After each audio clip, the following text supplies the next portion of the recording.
1 in 2 of us will get cancer in our lifetime. That could be you. It could be the person next to you. After I'd had the biopsy, and the same day... You said you knew? Yeah. You knew that it was cancer, Yeah. and I kept dismissing you and going, no, it's not, stop being ridiculous. Yeah. Because why would it be, though? Yeah. Especially because of the size of my chest. I was like, what irony is this? I actually swore at the woman. One of the first things you said was, but I haven't got any tits. That's literally...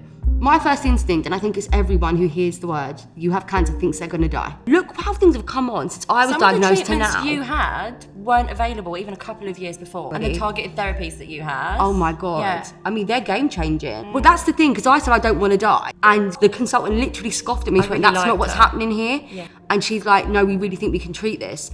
And I think that moment, something clicked in my head. And from that point, I was like, okay then, let's do this. Yeah. And what's like so important about like Cancer Research UK and stuff is like showing those stories of hope, because if you have hope, anything's possible. Like the great thing about us as a family, you know, we've got this dark sense of humour, we rally, we just support each other, don't we? Like you all took your roles, like instantly. Ryan was social secretary, you were like medical secretary, you became an expert in cancer in like 24 hours. I got in touch with Cancer Research UK actually, and they did you? Yeah, and they signposted me to all sorts of information. Yeah. So in my head, my role was to research everything, know all about it, and then if you wanted to know something, you could just ask me. You guys did shield me from a lot, I do feel. Like even when you used to wash your hair and your hair was coming out. Oh my God, that's still one of the most traumatic things that ever happened. Like that day, it was 3 weeks after chemo, and I was sat like with my knees curled up, crying, going, Mum. And then her just going, it's not that bad, it's not that bad. Yeah. And it was only when I was in recovery that she actually told me that she was getting handfuls of my hair from behind me in the bath and putting them in her pocket so I wouldn't see.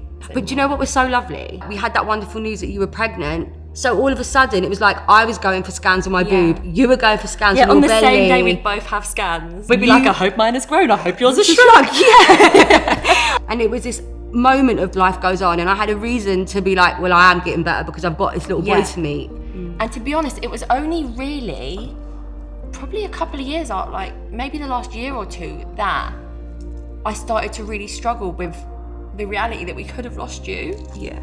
And I never really let myself think about that before. But the other side of that is I'm so grateful that we have you and the role you have in my kid's life. You're their other mum. We always say you're their other mum. Yeah.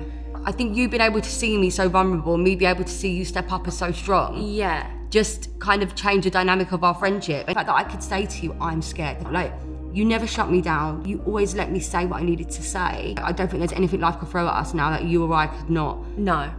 Handle. Like, you want to come at us, honey, we got you. Don't even try. We are each other's people now. Exactly. But just, I love you and I'm so grateful. I love you. Play your part, and together we will beat cancer.